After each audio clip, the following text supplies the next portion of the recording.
안녕하세요. 사랑하는 나그네 교회 교회 여러분, 그리고 하나님의 말씀을 기쁨으로 함께 읽어가는 그리스도 안의 형제 자매된 교회 여러분, 오늘 우리가 읽을 말씀은 민수기 34장입니다.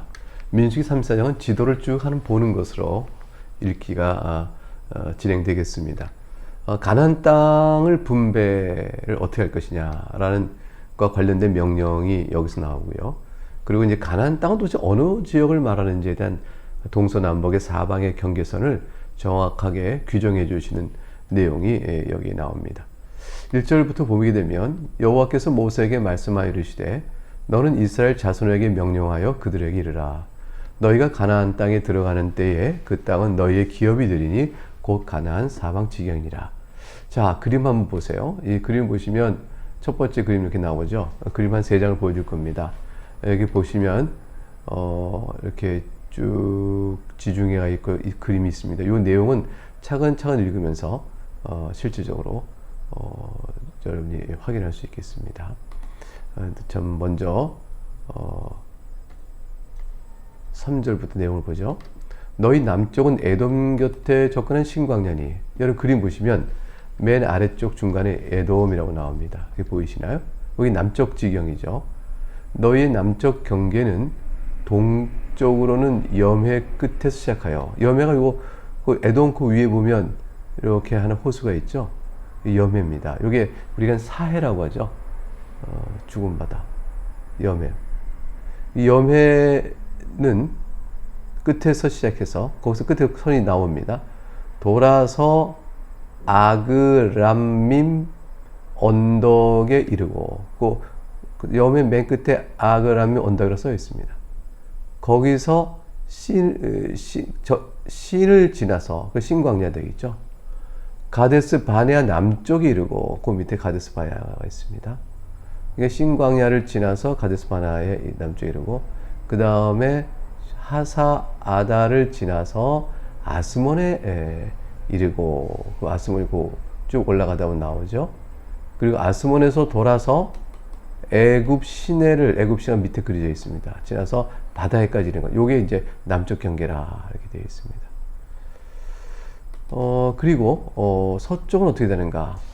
서쪽 경계는 대해가 경계가 되니 그 지중해가 서쪽 경계가 되겠죠. 쭉 왼 지중해 있고요. 북쪽은 어떻게 되는가? 북쪽 경계는 이러하니 7절 대에서부터 호르산까지 그어라. 이 호르산이 지금 여기 안 써 있어요. 다음 그림에서 제가 보도록 하겠습니다. 그리고 호르산에서 하맛 어기에 이르러 스닷에 이르고 그 경계가 시브론을 지나 하살 에난에 이르나니. 지금 도시가 좀 표시가 되어 있죠. 여기 너희 북쪽 경계라 그랬습니다. 동쪽 경계는 어떠냐? 이 동쪽 경계는 하살 에난에서 쭉 그어 내려서 스밤에 이르고, 그 경계 스밤에서 라블라로 내려가서 아인 동쪽에 이르고 그랬습니다.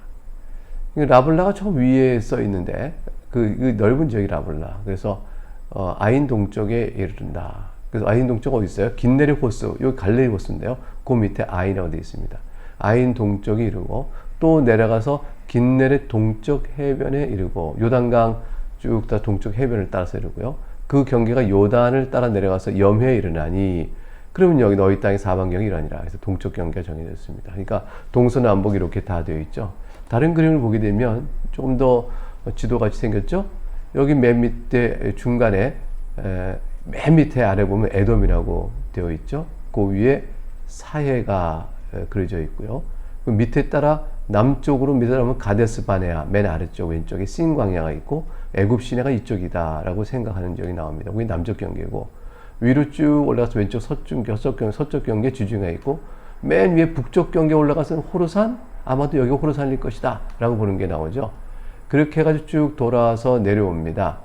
내려오고 갈릴리 바다에 있는데 하솔하고 쭉 요단 경계에 따라서 동쪽에 가나안 땅의 동쪽 경계에 정해지는데, 그 우편에 있는 이제 그 엷은 세로로 그려져 있는 곳이 있죠. 길르앗이라고 되어 있어요. 길르앗. 요단강 옆에 보면 길르앗으로 되어 있고, 그 밑에 쭉 그림 그려 있는 것은, 요것은 이제 우리가 알지만 므낫세 반지파와 갓지파와 루벤 지파가 이제 차지한 두 지파 반지파가 요단 서쪽에 차지한 그 지파들의 땅을 이렇게 표시해 준 거라 볼 수 있겠습니다. 그래서 이것을 또 다른 그림으로 보게 되면 이런 식으로 되어 있죠. 므낫세 지파, 간 지파, 르우벤이 요단 동편에 차지하고 있고, 그 부분을 이제 두 번째 그림에서 이렇게 흐리게 그려진 거고요.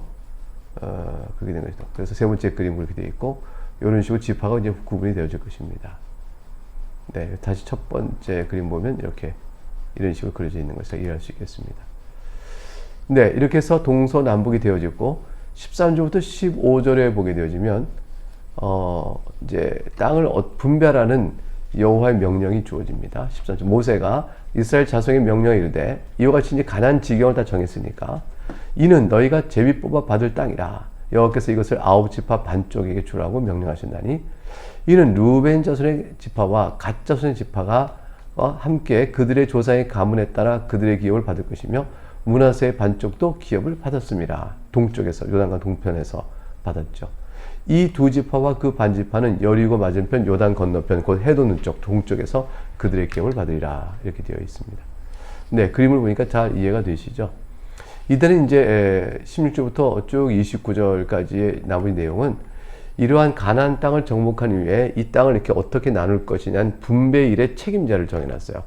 그래서 서로 다툼이 없이 책임자를 정해서 자기가 정한 바대로 그 일을 행할 수 있도록 한 것인데 16절 보니까 여호와께서 또 모세에게 말씀하여 이르시되 너희에게 땅을 기업으로 나눌 자의 이름은 이러하니 제사장 엘르아살과 눈의 아들 여호수아니라.